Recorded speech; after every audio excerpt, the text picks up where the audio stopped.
Mr. Speaker. Every time the Minister of Education has been asked a question on teachers over the past year, she has provided us with some very comforting words describing a system that is well staffed and running efficiently, and the record investments her government has made. From the front line paints a very different, unfortunately, what we hear from the front line paints a very different picture. But she's not alone, Mr. Speaker. This seems to be a common trend across this government. As in my member's statement yesterday, nothing to see here, everything's fine. Question to the Minister of Education.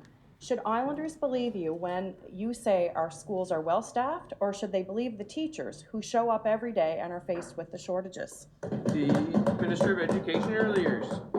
Thank you, Mr. Speaker, and thank you, Honourable Member, for the question. I think when I rise, I'm always honest in my responses. I think our education system, I look at it and I think that, we are leading the way in the country. I think we're doing a tremendous job. We've got tremendous staff in the department and both boards. So yes, I think we're in a good state. That being said, I recognize that there are challenges, and unfortunately, there are some gaps as it relates to substitutes, and that's been an issue, unfortunately, over the years. It's not a new issue, Mr. Speaker, and that's why we are addressing it. We've got staff that understand the data, and they are looking at it and trying to find creative ways of addressing it moving forward. We will be working on a workforce strategy here in the fall, and this relates both to teachers as well as our EAs, our custodians, our bus drivers, a very holistic approach to ensure, again, our education system is well staffed to meet the needs and the demand of the future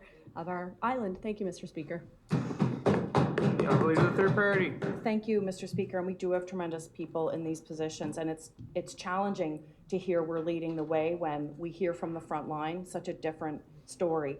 And the island education system has become an unattractive system for many new graduates. The PEITF found that UPEI graduated 17 French immersion teachers, of which only 3 stayed to teach at island schools. If this is the kind of retention our education system has, I'm seriously concerned to find out how many of the 20 medical students we graduate on PEI will actually stay in PEI. Question to the Minister of Education. With more than 25% of our students in French immersion, we need these teachers to stay. What changes are you implementing to retain these new graduates? Minister of Education earlier.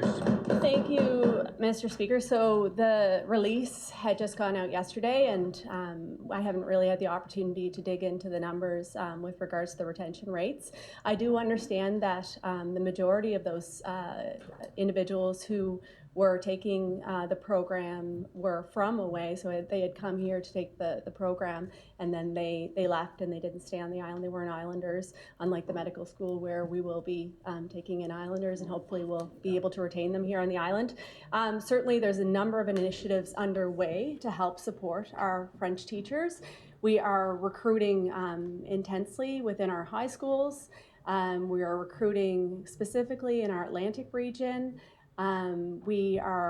There's some focused energy on the retention side of it, lots of supports around the language, ensuring that the language is maintained and of quality to be able to teach that French language within the school system. So there's a lot of work underway, and I'm really pleased. We've had a great partnership with the federal government, so we do receive a couple $1 million each year to help support these efforts, and we'll continue to work hard on this, and recognizing that it is important and it's not easy. It's never going to be, and it never was, but I am committed as Minister to ensuring that we keep the foot on the pedal and keep the efforts going. Thank you, Mr. Speaker. The Leader of the Third Party. Thank you, Mr. Speaker. That letter came out yesterday, but this issue is certainly not new. And as far as residency seats, they're not even on the island, unlike this program. Substitute teachers play a critical role in the education system as well as in the retention of teachers. Substitute teachers allow teachers to take sick days, make appointments, and so on. In response to a lack of teachers, government has lowered standards for substitute teachers, and that is not the right response. The PEITF said that this year there are unqualified community members working as teachers in island schools. This is about ensuring quality education for our island students. Question to the Minister. Will you commit to ensuring teachers and substitute teachers have appropriate levels of training and provide pay and other incentives to make PEI an attractive place for teachers to work? Minister of Education earlier.